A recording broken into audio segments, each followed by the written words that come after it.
Welcome to the show, guys. We got a massive one here for you. We've been producing top shows, massive ones as of late and throughout the entire year. Today, we're talking about the Elite 8 wide receivers. Yes, wide receiver fantasy football rankings. The top 8 guys, the cream of the crop, the best of the best at the wide receiver position and when to draft them. All the details on the best of the best for fantasy football 2023 at the wide receiver position. Excited to dive in, excited to get going. Fantasy football is back. Let's get to it.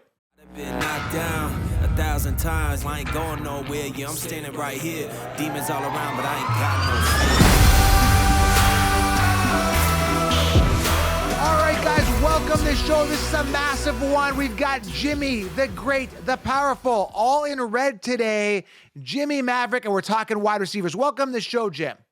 Hey, I'm feeling good today, Counselor, ready to go. Let's talk about wide receivers, man, the ones that are really going to make a difference on your fantasy team. I'm excited to dive into this. Before we do, guys, you have to grab the 16-round plus tool because we're in draft season now officially. You're going to have all the insight on the top 250 players. You're going to know if it's a bounce back year. You're going to know if it's a contract year. Deep insight on all the players, when to draft them, everything on a silver platter for you. Head on over to thefantasyfootballcounselor.com right now. Get the 16-round plus tool under programs. I've also linked it below. Jim, now you update this up until the season starts. Am I correct? Yeah, it basically every day I'm doing updates to the app. I'm adjusting players. When new news comes out, like just this past weekend, man, J.K. Dobbins, Breece Hall, both placed on PUP, the physically unable to perform list to begin training camp. Not a great sign. Mark those off on those players. That lowers their value. It lowers their Cuddy score. And basically, we're waiting to see them become full participants in practice or participate in the preseason before we'll lift those injury designations and thus improve them back up to where they should be on the draft board. So it's just it makes you say that, Breece Hall, hey, guess what? He's a risky pick. That's how he is marked on the app right now. And so you can look at the other running backs around him, ones that score better on the Cuddy system, and make your choice that way. It's a great system to help you make round by round recommendations for your draft, depending on the size of your league and your draft position, fully customized. And again, this is totally separate. They're both standalone, but totally separate from the 16-round draft solution. So I've linked them both below. Your choice. Grab them both, I recommend. Or head on over to thefantasyfootballcounts.com. Under programs, it's going to help you guys be light years ahead of the consensus and Kashifas and your league mates. All right, let's dive into this. The first wide receiver, we're talking fantasy football wide receiver rankings. And again, you don't necessarily have to have rankings. Rankings don't help you, but it's about grabbing the player at the right time. That's where the solution really helps you, right? So in this case, we're just going to talk about the best of the best, talk about how they're going to get a lot of volume. I'll give you guys kind of my guys I'm staying away from. Jim's going to dive into some of the guys he's staying away from. It's a full deep dive on the guys that are prime. They're higher on the ADP. The best of the best, the guys that are on paper set to really crush it, barring any type of injury. First guy we want to talk about here, let's just dive right into it, is the great, the powerful. I love the magical twinkle because he's a magical player. The guy we're talking about is Ja'Marr Chase. Now, I can't emphasize it enough. I sound like a broken record. This guy was the number one target getter. He has no business being the number one target getter when you only play 12 games. And everybody invested high draft capital in T. Higgins last year. And I told you, avoid T. Higgins. He's the wide receiver 2, and he's still coming off in the 3rd round. Ja'Marr Chase prime for a massive season. What are your thoughts here, Jim, on Ja'Marr Chase?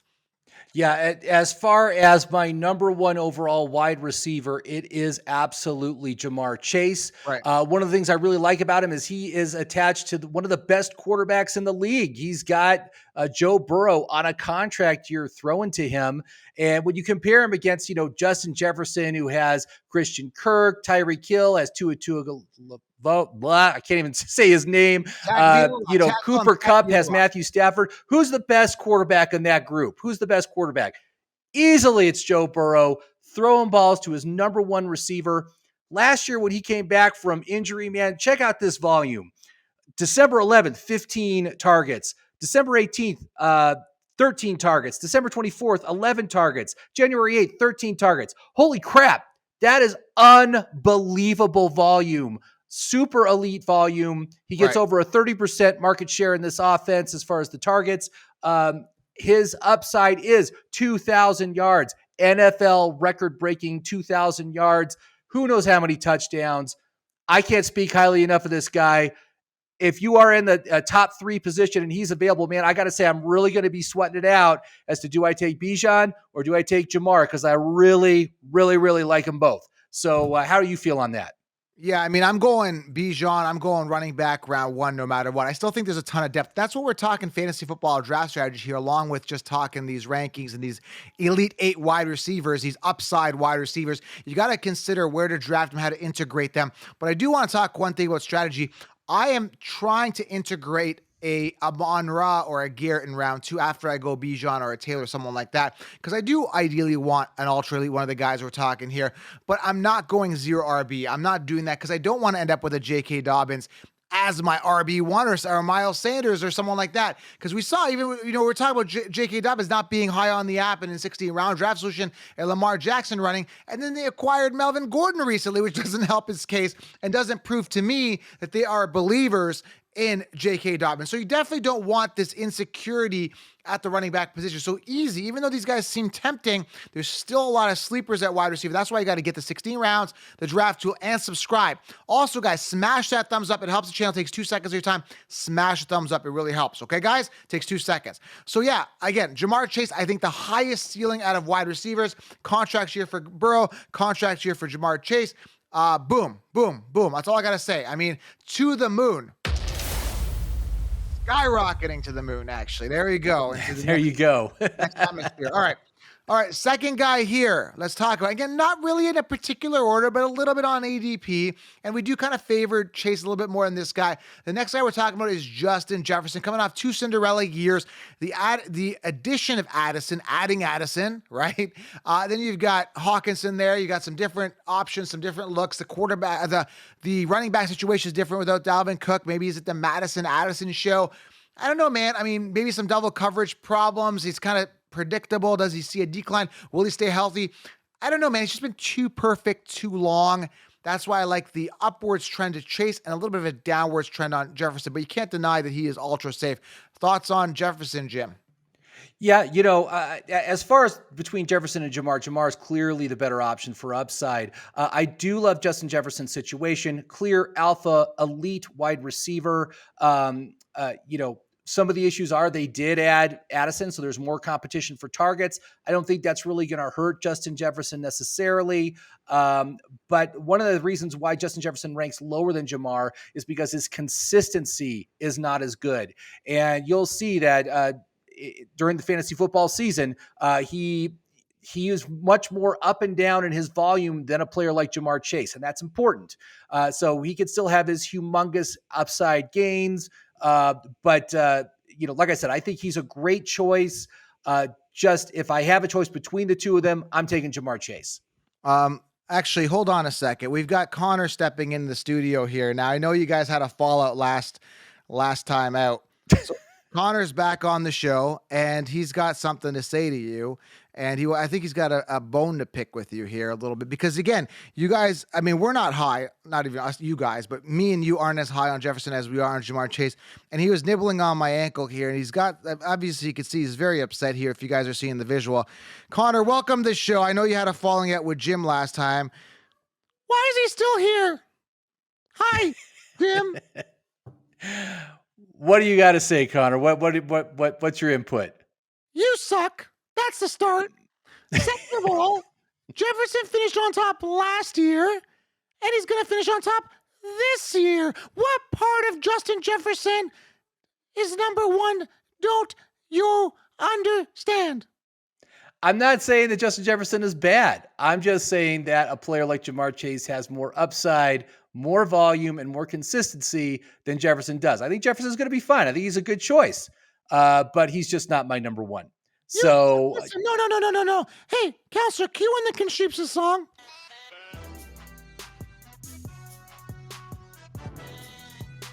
Do you like this song, Jim?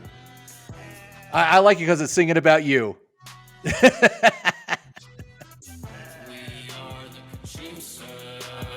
All right, enough with the song. So what are you trying to make here? What kind of point are you trying to make here, Connor? The point I'm trying to make is that if they finish on top last year, they're going to be on top again this year. That's the end of discussion. I gotta go. Jim, you're pissing me off. Tim is pissing me off. Gwen, pissing me off. Well, you're not making many friends, are you, Connor? No, but I'm telling you, Jefferson number 1. Okay, Connor, are you done? No, but that's good enough for now. Bye. Bye, Jim. See you later, Connor. I don't want to see you again. Bye. All right, that's enough for Connor there. So have we gotten the point across that everybody's got Jefferson? The Chiefs all have Jefferson again on top again because he finished on top last year. And as soon as a guy like Drake London, let's say, breaks out, or Olave or Garrett Wilson, who I think has probably the highest ceiling out of all these guys, breaks out and finishes on top, guess what? Connor's going to come back out and say that he's the number 1 for next year. So you got to forward think and get the value, and that's what we explain in 16 rounds. So Jefferson, again, I'm fading him in all my leagues. I think Chase got the higher ceiling, and I'm going running back anyway. All right, let's move on to the third one here. We're moving on to Tyreek Hill, who had some off-field issues. I don't know if that tape has been released yet, Jim, but apparently he was at a marina, allegedly assaulted somebody, smacked one of the attendees there. From what I understand, it was like they were on I don't know, I'm just hearsay. They were on like a boat with his girls and his boys, and they're all hanging out. And the marina people are like, you can't be in that area. And again, he's smacked somebody. And apparently there's footage on this, that he smacked one of the employees at this marina. I don't know. But either way, pending suspension, once the video's released, the severity of the assault, we don't know. These guys get away with everything. We saw what Kamara did and getting away with what he got away with, and Antonio Brown through the years. I doubt there'll be a suspension here, but obviously some off-field drama. I don't know, man. Tyreek Hill, a lot of it is dependent on what Tua does. So your thoughts on Tyreek Hill? Do you trust him this year? He can be a little volatile sometimes. He can, but I love the upside. I love the upside of this offense. Big play, explosive offense. He got something like 180 targets last year. Crazy amount of volume. Right. And Tua this year is on a contract year. So I love that. So I think that there's some real upside here with this offense, with the explosiveness of it, and Tyreek Hill just being a big play guy. He's a great option. He is my 3rd favorite wide receiver this year. And if in some kind of leagues he's available after Bijan goes, if Bijan's gone, he's still on the board, I'm totally willing to take a chance on him because he was great last year. I think he's going to be fantastic this year as well. So I'm very excited about Tyreek. I think he's going to be great. I'm not crazy on him. I'm wearing a Dolphins hat here. Just not a guy I'm targeting. Again, Waddle's there too. And again, the health of Tua is a concern. Who you think is going to have some upside here as he's working towards a contract? I just heard in the news right now, I'll give you, since we're talking wide receivers, the timing is perfect of this. Here's a wide receiver sleeper for you. Not the guy I'm talking about, but the guy I'm going to suggest here. And this was a guy you kind of brought up to me months ago on the show. But listen to this. Here's the news, first of all. Wide receiver Kadarius Toney aggravated an existing knee injury. What surprise! Oh, that's a surprise.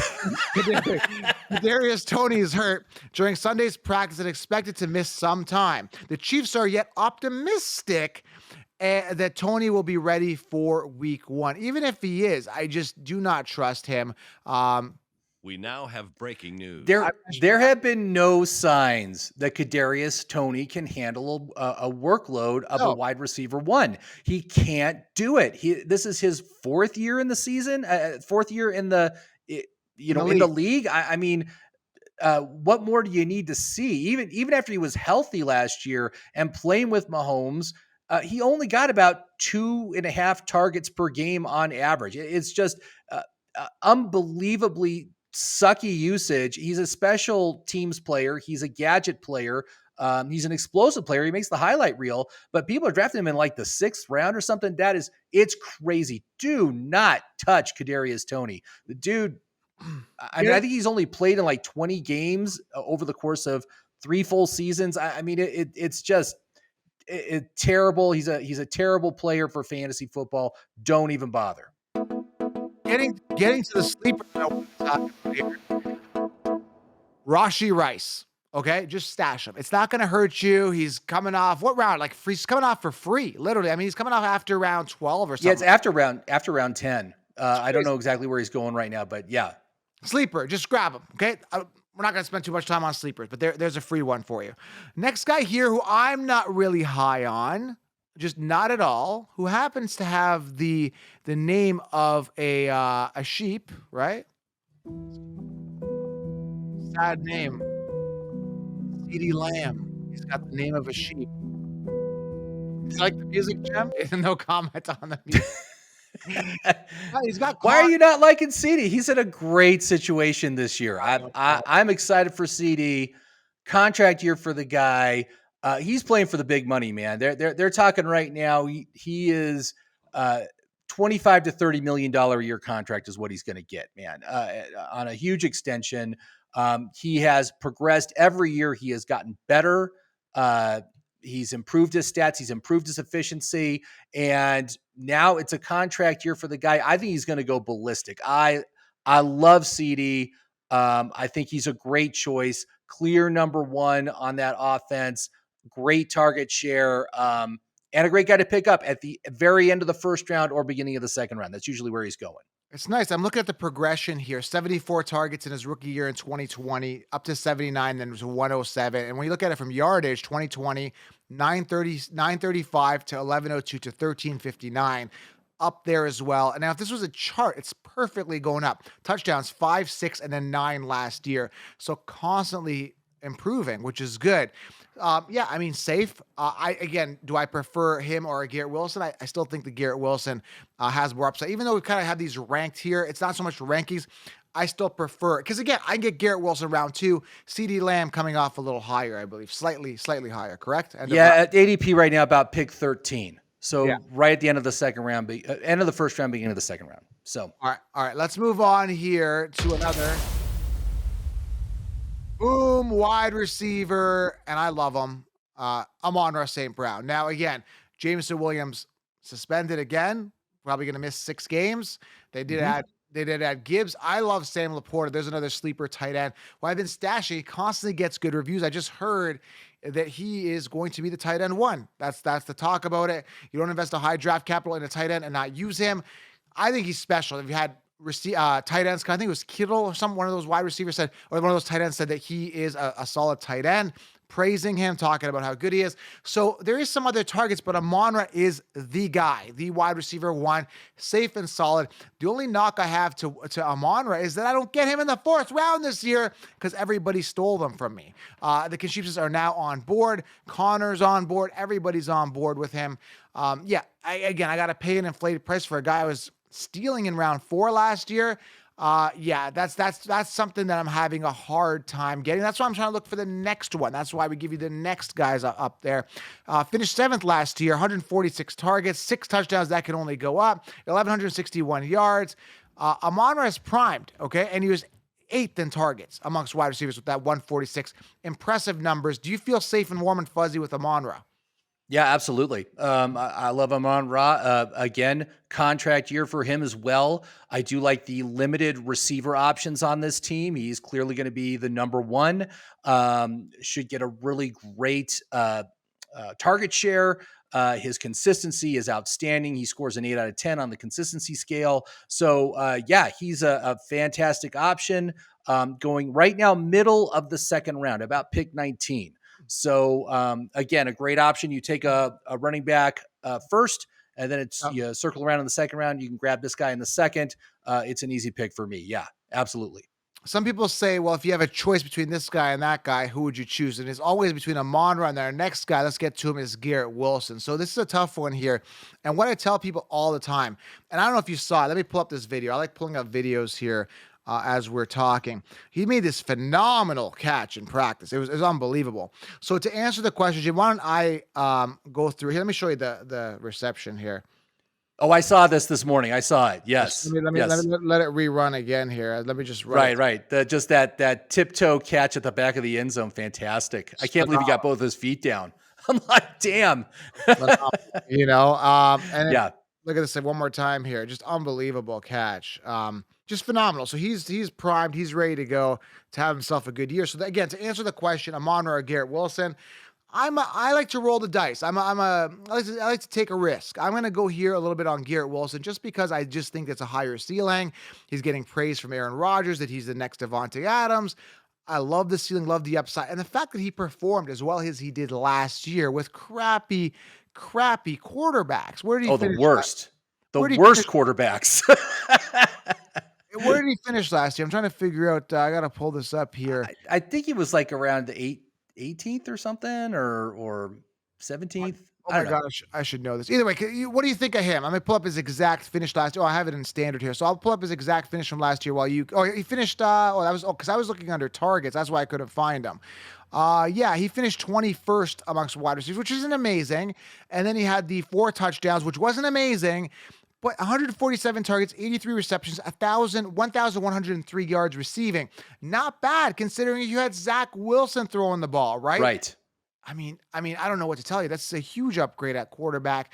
Who else did he have throwing the ball last year? Mike White threw him the ball. He started 4 games. Joe Flacco. If you got Joe Flacco and Mike White, I mean, there's a big upgrade here at quarterback, and you develop this year. So tons of upside. I'm excited about him, man. I really see the ceiling here. I really do. Yeah. Now, we were talking about CeeDee Lamb. We're talking about Amon-Ra. Talking about Garrett Wilson. Who do I like the most? I like Garrett Wilson the most. He scores the best on the Cuddy system. He scores 84 Cuddy points. Amon-Ra and CeeDee only score 80. He scored a 10 out of 10 on consistency last year. Just absolutely outstanding numbers. And with the quarterback upgrade to a quarterback that knows how to target his wide receiver 1 heavily. Think about what Devontae Adams and Aaron Rodgers did together. That's the kind of upside we're looking at with Garrett Wilson. I love it. I think he's a great choice. Absolutely fantastic. Going at pick 20, just right after Amon-Ra. If I have a choice between those two, I'm taking Garrett Wilson. And I also think that he projects with a higher projected score than what either Amon-Ra or CeeDee Lamb are going to bring this year. So he's got that as well. So yes, I very much like Garrett Wilson. And I think he's going to probably move into the first round once these highlight reels and start making their way around the NFL. So just know that he's going to be moving up, but he's outstanding, an outstanding choice. It's interesting to see, and that's why I love fantasy so much, because you got now Rodgers throwing at Garrett Wilson, and then you got Devontae Adams, who's a great receiver, and he's got a crappy quarterback throwing to him. We'll see how it's going to compare. So again, that's why I'm fading Adams. I don't like Jimmy G as a quarterback. Even volume goes his way. I still don't trust Jimmy G. Again, I believe quarterbacks make wide receivers. So correct me if I'm wrong. Drop a comment below. Let me know what you guys think. But as of right now, Garrett Wilson to the absolute moon. And speaking of moon, I think the next 2 guys are going to the moon. Major upside. Again, make sure you guys smash thumbs up, subscribe as we go through this, and grab the 16 round plus and the solution. 2 totally separate programs. Grab them below. And head on over to thefantasyfootballcounselor.com. All right, 2 more. Big upside here. This is a guy that you're really high on. I like the ceiling as well. And I like the value. Sometimes it's coming off round 2, but we're talking Chris Olave here, typically a round 3 guy. It's one of those things I think we'll look back and say, man, Olave, round 3, what a value. Then he's coming off round 1 next year. I think it's going to be one of those things. Same with Garrett Wilson. Man, I got that guy in round 2, even with the next guy, the last guy we're going to go over here. I think they're great value. Love Olave. And again, you got to look at Derek Carr. A guy that's been ridiculed by people like myself who say he hasn't won a playoff game, which he hasn't.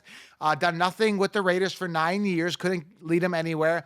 Now he's got this fresh start with the Saints. Olave integrated, did well last year with crappy quarterbacks. Again, he still did well. Now he's got a good quarterback that can feed him efficiently. I'm excited about Olave. He gets me a little giddy. What about you? Oh yeah, absolutely. I mean, we already had our video about the 3rd round players according to the Cuddy system, and by far and away, Chris Olave was the highest scoring Cuddy player in the 3rd round by a big margin. I mean, he really is a tier above everyone else in the 3rd round. Going right now at around pick 25, so right at the beginning of the 3rd round, end of the 2nd round. Again, just like Garrett Wilson, 10 out of 10 on consistency. High durability, a great rookie season, and now he gets a quarterback upgrade. And, say what you will about Derek Carr, and I have a lot of problems with Derek Carr, but Right. when you look at his history with his number one receiver, he feeds them the ball. I mean, Yep. you look at what he did with Devontae Adams last year with 180 targets, made him the wide receiver 2 overall. Year before with Hunter Renfrow, made Hunter Renfrow the wide receiver 12 on the year. Okay, a wide receiver 1. The year before that, Darren Waller, he made Darren Waller the tight end 2, just behind Travis Kelce with the volume he was getting to him. So trust the situation here that Olave is in an absolute primo situation that's just going to be very explosive. I love the idea of being able to get Chris Olave. If you're picking early, you're picking in the first 3 picks to circle around and grab him with your second or third pick because you're going to be very happy with the results of what Olave is going to be able to do for your team this year. Really good points. And when you put it in perspective like that with the Hunter Renfrow a couple years ago, I mean, that's pretty impressive when you put it like that. And you get that consistent quarterback throwing to you consistently. That's going to be huge for Olave. 3rd round value to the moon with Chris Olave. He's off. There you go. He's there. He is. He's going to the moon. All right. The next guy here, Connor's probably hating this episode because this is non-consensus. I mean, it is a bit of a consensus list, but there's some guys I wouldn't draft just because I like running backs in and around there. So I got to make a decision with Chris Olave. I'm having a hard time because I see Jahmyr Gibbs there. I see Chris Olave, and I'm just gravitating to that Jahmyr Gibbs 3rd running back in there. It's tough, man. The decisions I make throughout the entire draft are tough. This guy or that guy, because I see the upside. I hate having to part with certain players I like, but that's what fantasy is all about. That's what makes it so exciting. You can't have it all as much as you want to. The last guy here who makes me excited, he really does, is Calvin Ridley, who hasn't been on the field for a year or two, and I get that. Overcame some mental problems he was going through. He had to clear his head. Hopefully he's gone through his problems and he's cleared his head and he's okay there. And then he's got, this cage rust, I call it, because I watch UFC, the field rust. Is he going to be ready to go? Either way, he lands in a great spot with Christian Kirk, who isn't a true wide receiver 1. Now he can be a true wide receiver 1. Ridley, he's got the opportunity. He's got Trevor Lawrence throwing the ball. Sky's the limit. And again, you've been probably hearing the same reports I've been hearing out of camp that this guy looks what's the word I'm trying to look for? Uncoverable. Isn't that what they were describing him as? Yes. Uncoverable is the word I'm just so excited. I can't even find the words anymore. Right. Anyway, I love the upside. I love the ceiling. And again, I keep telling people the story because I drafted one league back in April. The earlier I draft, the better I do. I got this guy in the 7th round. That's insane, dude. 7th round. Now he's coming off round 3 to 4? People love this guy. Yeah, right now ADP 40, so early 4th round. Yeah, do you love him? What do you think of Ridley? To the moon or what?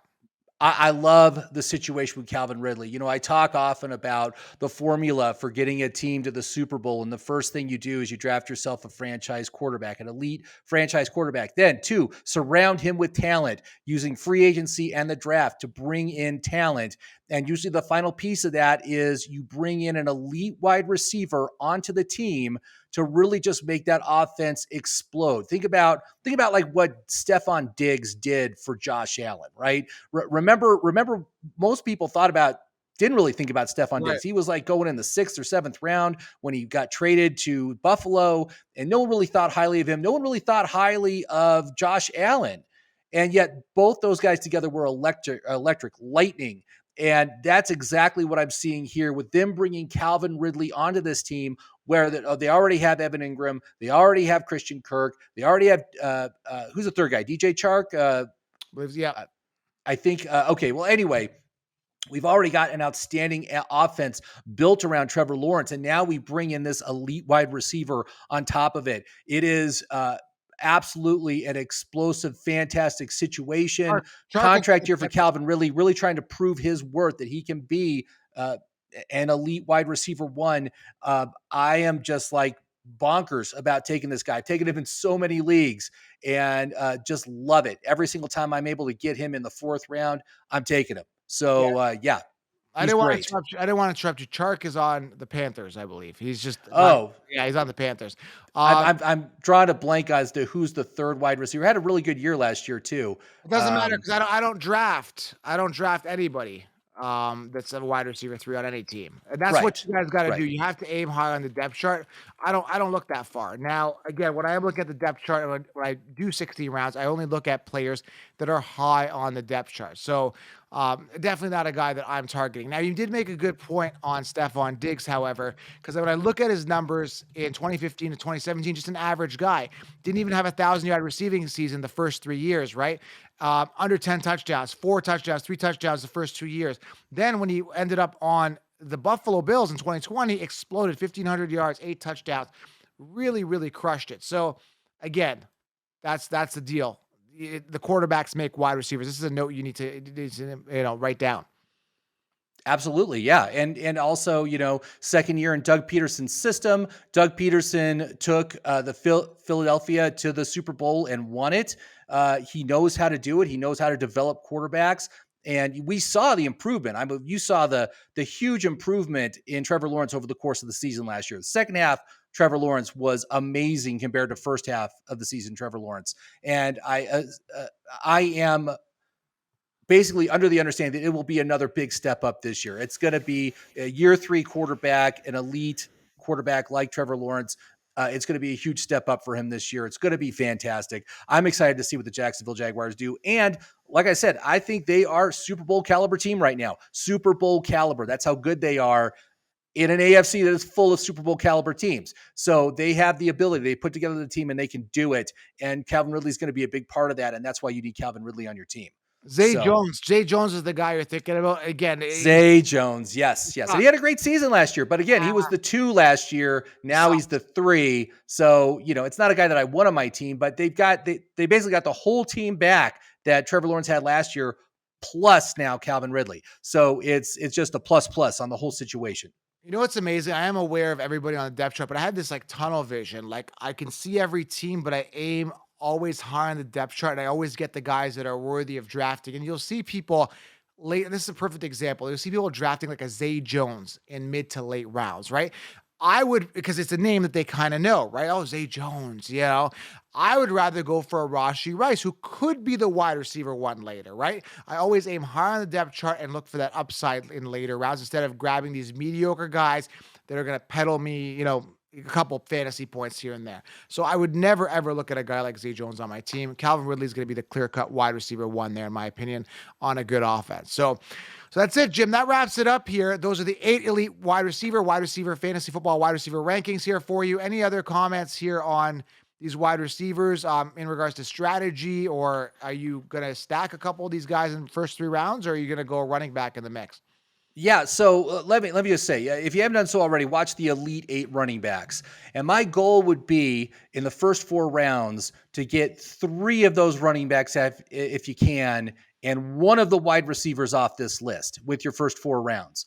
And if somehow it happens in the 4th round and the running backs are gone, go with your second wide receiver, again, off this list if they're still available. And you will have an unbelievable nuclear core of players that'll just help carry your team week to week.